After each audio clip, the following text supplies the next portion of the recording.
নমস্কার বন্ধুরা, হেসেল বনলকিতে আপনাদের সকলকে স্বাগত। আজ আমি বানাচ্ছি পেঁয়াজ রসুন ছাড়া সম্পূর্ণ নিরামিষ এঁচোড়ের তরকারি। তাই প্লিজ বন্ধুরা স্কিপ না করে আপনারা সম্পূর্ণ রেসিপিটি দেখুন আর এরকম নিরামিষ দিনে নিরামিষ এঁচোড়ের তরকারি বানিয়ে নিন। আশা করি ভিডিওটি আপনাদের বেশ ভালো লাগবে। তাহলে শুরু করা যাক রেসিপিটি। এঁচোড়ের তরকারি বানাবার জন্য আমি নিয়েছি একটা এঁচোড়, 4টে আলু আর 4 পিস ডাঁটা। এখন এঁচোড় কাটার জন্য প্রথমে তেল গুলিয়ে নিচ্ছি। এঁচোড়ের আঠা লেগে যাবে বটিতে, তার জন্য বটিতে আগে সর্ষের তেল অবশ্যই গুলিয়ে নিতে হবে। এঁচোড়ের আঠা যাতে লাগে সেটা সহজে ছাড়তে চায় না। এখন এঁচোড়টা কেটে নিচ্ছি।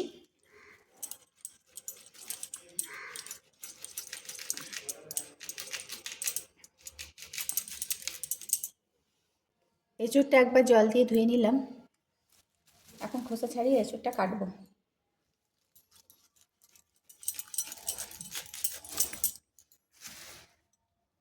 তলায় একটা প্যাকেট ফেলে নিয়েছি, না হলে আঠা পড়তে পারে। সে আঠা তোলা খুব ঝামেলা, তার জন্য এই প্যাকেটটা ফেলে নিয়েছি।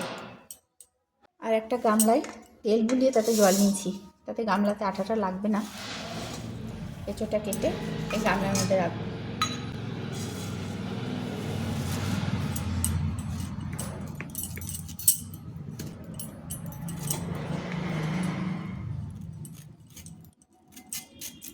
এখন এঁচোড়টা কেটে নিচ্ছি।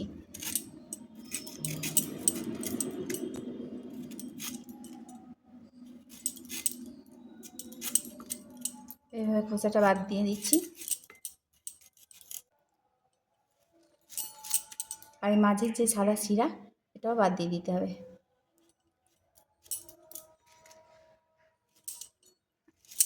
আর এইভাবে পিস করে কেটে নিচ্ছি।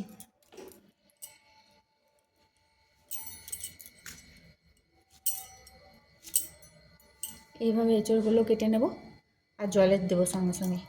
সব এঁচোড়টাই কেটে নিলাম। এখন ভালো করে জল পাল্টে দুবার ধুয়ে এটা সেদ্ধ করতে দেবো। এঁচোড়টা কুকারে সেদ্ধ করে নেব, তার জন্য কুকারে আগে একটু তেল দিয়ে দিচ্ছি, কুকারে আঠা লেগে যেতে পারে। এবার কুকারে দিয়ে দিচ্ছি এঁচোড়, দিচ্ছি জল, আর দিচ্ছি লবণ আর অল্প হলুদ। এখন এটা ঢাকনা লাগিয়ে 3টে সিটি দেব। আর এঁচোড়টা সেদ্ধ হতে হতে বরং ডাঁটা আর আলুগুলো কেটে নিই। ডাঁটাগুলো এভাবে ছাড়িয়ে নিচ্ছি।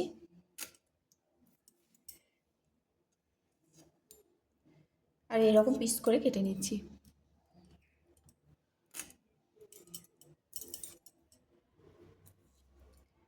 এইভাবে ডাঁটা আলু দিয়ে সম্পূর্ণ নিরামিষ এঁচোড়ের তরকারি খেয়ে দেখুন। পেঁয়াজ রসুন ছাড়াও যে এঁচোড়ের তরকারি এত ভালো হতে পারে, একবার অন্তত না খেলে বুঝতে পারবেন না। ডাঁটাগুলো এইরকম সাইজ করে কেটে নিচ্ছি।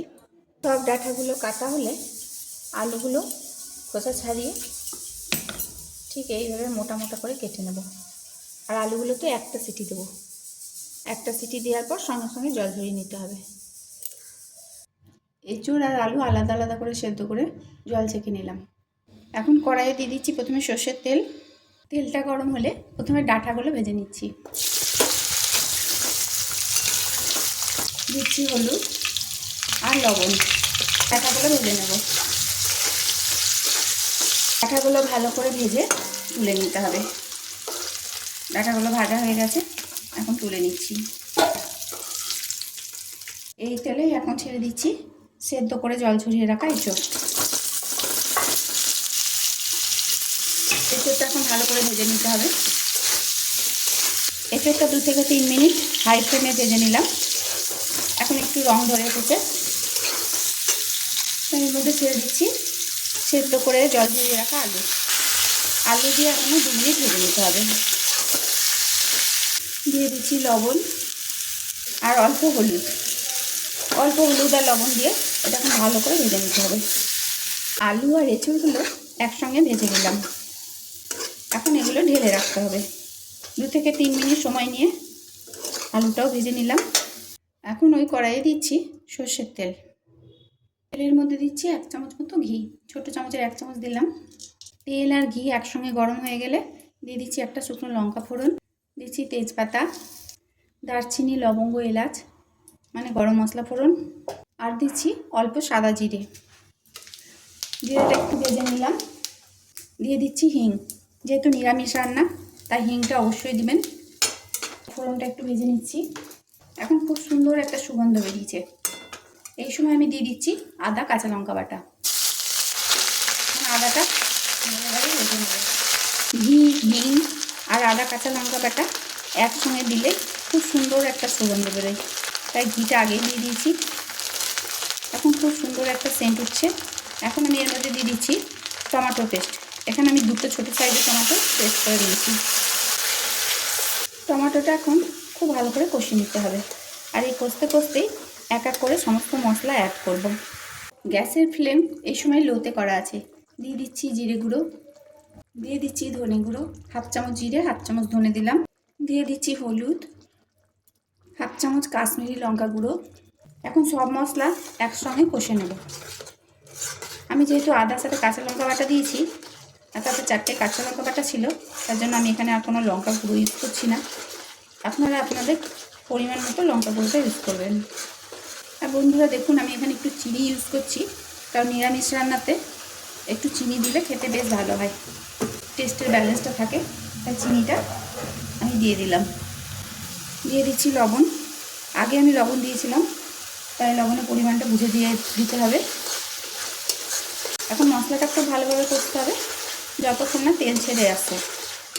মশলাটা খুব ভালোভাবে কষে নিলাম, তেল ছেড়ে এসেছে।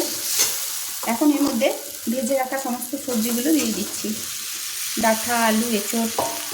এখন সব একসঙ্গে আরও 2 মিনিট কষে নেব, যাতে আলু, এঁচোড়, ডাঁটা এগুলো ভালোভাবে মশলা মাখানো হয়। সব একসঙ্গে আরও 2 মিনিট কষিয়ে নিলাম। খুব ভালোভাবে কষাতে হবে, কারণ এঁচোড় কষার উপর নির্ভর করে তরকারির স্বাদ।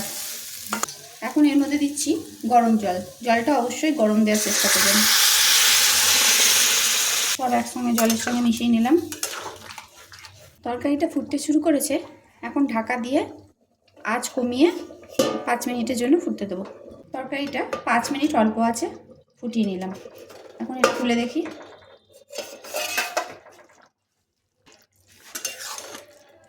তরকারিটা হয়েই গেছে। এখন এর মধ্যে দিচ্ছি শাহি গরম মশলা। অল্প পরিমাণ শাহি গরম মশলা দিয়ে দিলাম। এতে তরকারির টেস্টটা আরও বেড়ে যাবে। একসঙ্গে ভালোভাবে মিশিয়ে নিয়ে গ্যাসটা বন্ধ করে দিতে হবে। আমার নিরামিষ এঁচোড়ের তরকারি হয়ে গেল। রেসিপিটা যদি আপনাদের ভালো লাগে তাহলে প্লিজ লাইক, শেয়ার এবং কমেন্ট করবেন। সমস্ত রেসিপিটি দেখার জন্য হেসেল বনলক্ষ্মীর তরফ থেকে অসংখ্য ধন্যবাদ।